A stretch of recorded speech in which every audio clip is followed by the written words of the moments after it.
ಆ ಶ್ರಾವಣಿ ಸುಬ್ಬು ಮೇಲೆ ಸೇಡ್ ತೀರಿಸ್ಕೊಳ್ಳೋಣ ಅಂದ್ರೆ ನನ್ನ ಮಗಳೇ ನನಗೆ ವಿರುದ್ಧವಾಗಿ ನಿಂತಿದ್ದಾಳೆ. ತಲೆ ಕೆಡಿಸ್ಕೋಬೇಡ ಇಂದ್ರ, ಅದಿನ್ನು ಎಳಸು, ಬುದ್ಧಿ ಇಲ್ಲ. ಅದು ಸಾಲದು ಅಂತ ಈ ಶ್ರಾವಣಿ ಇದ್ದಾಳಲ್ಲ, ಆ ವರಲಕ್ಷ್ಮಿನ ನನ್ನ ಮಗನ್ ತಲೆ ಕೆಡಿಸಿ ಅವನು ಗಂಟು ಹಾಕಿದಾಳೆ, ಅವನ ಜೀವನಾನು ಹಾಳು ಮಾಡಿದ್ಲು.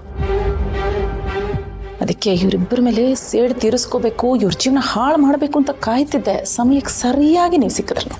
ಅದು ಸರಿ ಅನ್ನು. ಆದರೆ ನೀನು ಆ ಮನೆಯಲ್ಲಿ ಇದ್ದುಕೊಂಡು ಈ ಮನೆಯವ್ರ ಮೇಲೆ ಕೆಂಡಕ್ಕಾರೋದು ಸ್ವಲ್ಪ ಕಷ್ಟ. ನಿನಗೆ ಬೇಕಾದಾಗ ಹೇಳ್ಬಿಡು, ನಾನು ಬೆಂಕಿನೇ ಹಚ್ಚಿಬಿಡ್ತೀನಿ. ಯಾಕೆಂದರೆ ನಾನು ಇಲ್ಲೇ ಇರ್ತೀನಲ್ಲ. ಆ ಬೆಂಕಿಯಲ್ಲಿ ಇವರೆಲ್ಲ ಸುಟ್ಟು ಬೂದಿ ಆಗ್ಬಿಡ್ಬೇಕು, ಆಗ್ಲೇ ನನ್ನ ಮನಸ್ಸಿಗೆ ಸಮಾಧಾನ. ನೋಡು ಇಂದ್ರ, ಒಳ್ಳೆಯವ್ರಿಗೆ ಶತ್ರುಗಳು ಜಾಸ್ತಿ ಅಂತೆ.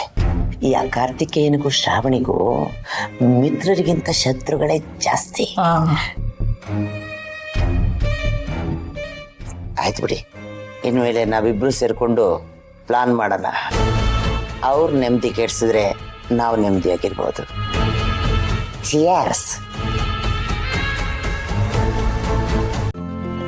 ಇಂದೇ ಡೌನ್ಲೋಡ್ ಮಾಡಿ ಮತ್ತು ನಿಮ್ಮ ನೆಚ್ಚಿನ ಶೋಗಳನ್ನು ಆನಂದಿಸಿ.